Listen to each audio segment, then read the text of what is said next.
I just watched the Fox Sports documentary simply called Tua. It's about the Dolphins rookie quarterback Tua Tagovailoa. And that, number one, great documentary, very good filmmaking, good production, good sound design, the editing, the score, awesome stuff. I really, really enjoyed it. And for a filmmaker, using Fox Sports as a resource, I mean, that would be so awesome to have the backing of Fox Sports to make any kind of sports documentary, because you have a massive archive of footage and sound bites from all their opinion shows. And they also interviewed a bunch of Fox Sports celebrities for the documentary. You saw some big names people will recognize. I thought that was awesome, and really, really impressed with the documentary, the way Fox Sports put it together. I think if there was one company I would want to work with in the sports world, in fact, I've worked for Fox Sports before. I love their company. They really do a good job. Whether you like Fox as a brand or not, Fox Sports as a unique individual brand, great company to work for. I like what they're doing. And, you know, here's what I loved about the documentary, honestly, is that the story, we were revisiting a story that we already know. I know what happened to Tua Tagovailoa, you know, whether it's the Elite 11 or going to Alabama, being a backup, then playing the national championship and surprising people, then getting hurt his final year at Alabama. I know the story pretty well. I was there for it. I covered all of it, start to finish. And everybody really, if you're a football fan, you probably know the main bullet points of Tua Tagovailoa's story. But what this documentary did, first of all, it actually made me cry, not once, but and not even twice, 3 different moments in this documentary. I teared up and felt my eyes well up. I was like, oh, this is getting to me. And I have no shame admitting that. It's a really cool story. And what I liked about this documentary was that, well, I know the bullet points of the story for Tua.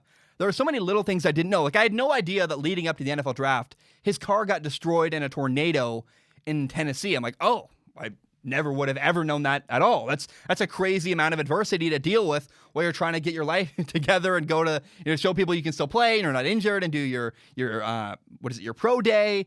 That's a lot of adversity that I had no idea he ever happened to Tua. Somehow I missed that in the story.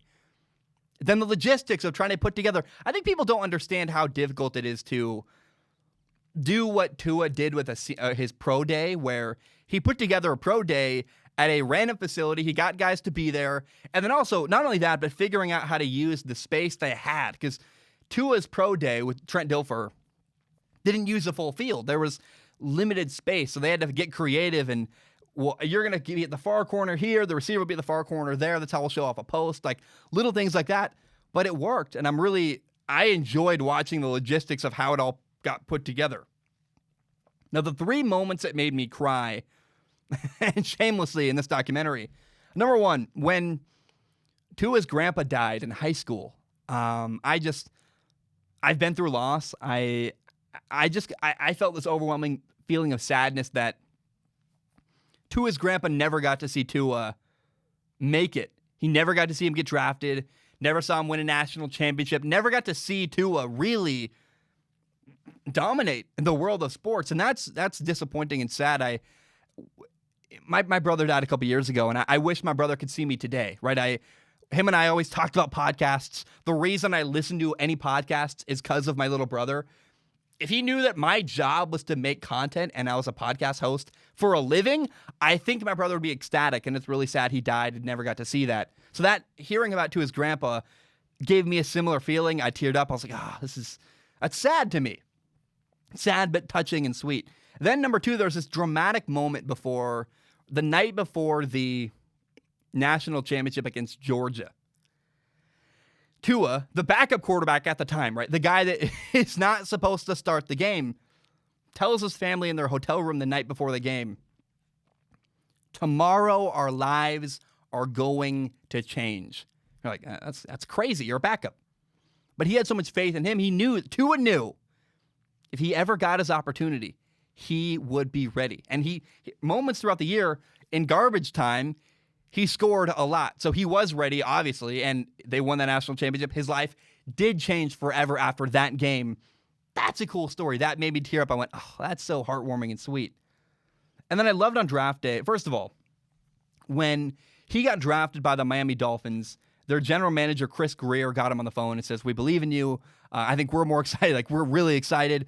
I teared up there too, because it was like, somebody appreciates what Tua did. I mean, Tua was going to be the number 1 overall pick before Joe Burrow, before the injury.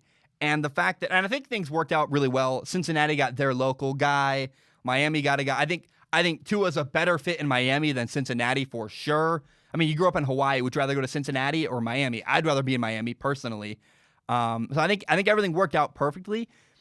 But to hear Tua get appreciated by his team, I went, it was beautiful to me. And then I also liked on draft day when, and this did not make me cry, I just was impressed by it. Tua, he gets drafted. There's like a draft day party, which a lot of people do. His family's all there, friends and family. He gets up in front of everybody, looks around the room, and very kindly and very well-spoken, actually, he thanks his family for coming, appreciates their support, says, "Thank you for coming. Thanks for supporting friends and family. Thanks for being here." And I just thought, number one, it's so cool to see a guy who is comfortable speaking up. He's comfortable leading. He's comfortable. It's a good vocal moment for Tua. I went, that's awesome. Number two, though, really classy. I really liked that moment. I'd never seen that moment before. And a lot of guys you'd be surprised. Like, I don't know that Justin Herbert got in front of his friends and family and said, "Guys, thank you for coming," addressed the room, and just poised, put together. I really, really was impressed with Tua in that moment in the documentary. Just a cool documentary. I recommend it. If you've never seen Tua, just an interesting story. He's got a cool relationship with his grandpa. His grandpa told him, "If you think you're the number 1 quarterback in the nation, then go to the number 1 school in the nation." Like, pair that together. A lot of wisdom there. Another good quote was Tua says that he will not let success change their family. They're together. And you got to love and respect that. You got to love a close, tight-knit family that loves and supports each other. It's easy to get behind. And I also wear Hawaiian shirts every episode now. I very quietly behind the scenes, someday, if I can ever make it happen financially and with internet, there's a lot of factors here, but if I can ever make it happen, one of my dream is to live in Hawaii, quite honestly. And it was really cool to see, Tua growing up. You see names that I've heard of, that I've done research on. And I don't know that I'm ever going to live in Oahu, honestly. I think the Big Island is what suits me, where you've got cold, you've got a bunch of different climates. It's bigger, you can drive around it a lot more. But as a guy who I've really become invested in the Hawaiian Islands. I've done so much research. My girlfriend and I play this trivia game, and I know way too much trivia about Hawaii. Like, it's ridiculous and silly how much I know about this just from research. And so part of me just has a heart as a person who's become emotionally invested in Hawaii. Seeing a guy from Hawaii do well is awesome to me. I'm not Hawaiian. I never ever would call myself that. I don't even live there. I just really love the community. I love the culture there, and I really find it awesome that a guy from Hawaii like Tua is doing so well, and I think is gonna tear up the NFL. Makes me happy. Gives me another reason to root for him, which I really like. And so I just think it's a great documentary. If you can go find Tua, I recorded it on YouTube TV. It's pretty easy if you have YouTube TV to do that. Highly recommend the documentary Tua. It's an hour. It's short. It's interesting. It's good fun. And I highly recommend it.